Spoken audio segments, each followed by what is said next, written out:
আরিফ ৮ বছরের এক গরিব ছেলে। সেও স্বপ্ন দেখতে জানে। বাবার মৃত্যু আর মায়ের সংসার চালানোর সংগ্রাম তার জীবনের প্রতিদিনের সঙ্গী। গ্রামের এক কোণায় মাটির বাড়িতে এক বেলা খেয়ে না খেয়ে সে দিন কাটায়। একদিন সন্ধ্যায় প্রচণ্ড ঝড়ের মাঝে হঠাৎ একটা কালো কুকুর এসে আশ্রয় নেয় তাদের কুঁড়ে ঘরের পাশে। কুকুরটা ভিজে কাঁপছে, চোখে ভরপুর ভয়। আরিফ নিজের ছেঁড়া চাদর দিয়ে ওকে মুছে দেয়, কিছু ভাত খেতে দেয়।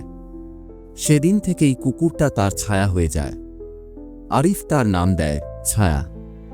ছায়া আর আরিফ হয়ে ওঠে সব সময়ের বন্ধু। তারা দুজনে মাঠে খেলতে যায়, খাবার ভাগ করে খায়, রাতে তারা একসাথে ঘুমায়।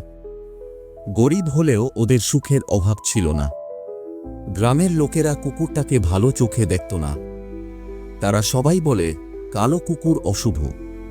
কিন্তু আরিফ জানত ছায়াই তার একমাত্র বন্ধু। একদিন গ্রামে চুরি হয়।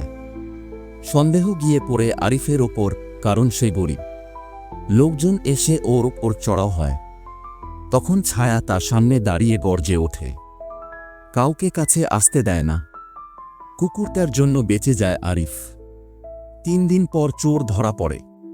আরিফ নির্দোষ প্রমাণিত হয়। কিন্তু গ্রামের হিংসা মেটে না। একদিন কেউ ছায়ার ওপর পাথর ছোঁড়ে। ছায়া চিৎকার করে পড়ে যায়। আরিফ কাঁদতে কাঁদতে ছায়াকে কোলে তুলে নেয়। ব্যথাটা গুরুতর ছিল। ছায়া আর উঠতে পারে না। এক রাতে আরিফের কোলেই নিঃশব্দে মারা যায় সে। সেই রাতে আরিফ ঘুমায়নি, ছায়ার মাথায় হাত রেখে শুধু কাঁদে। ১ সপ্তাহ পর গ্রামের এক দয়ালু মানুষ আরিফকে স্কুলে ভর্তি করে দেন। আরিফ এখন পড়াশোনা করে স্বপ্ন দেখে বড় হওয়ার। কিন্তু প্রতিদিন সকালে সে ছুটে যায় ছায়ার কবরের কাছে। ছোট ছেলেটার পৃথিবী ছোট ছিল, কিন্তু তাতে ছিল এক বিশাল ছায়া, ভালোবাসার, আত্মত্যাগের, নিঃশব্দ বন্ধুত্বের।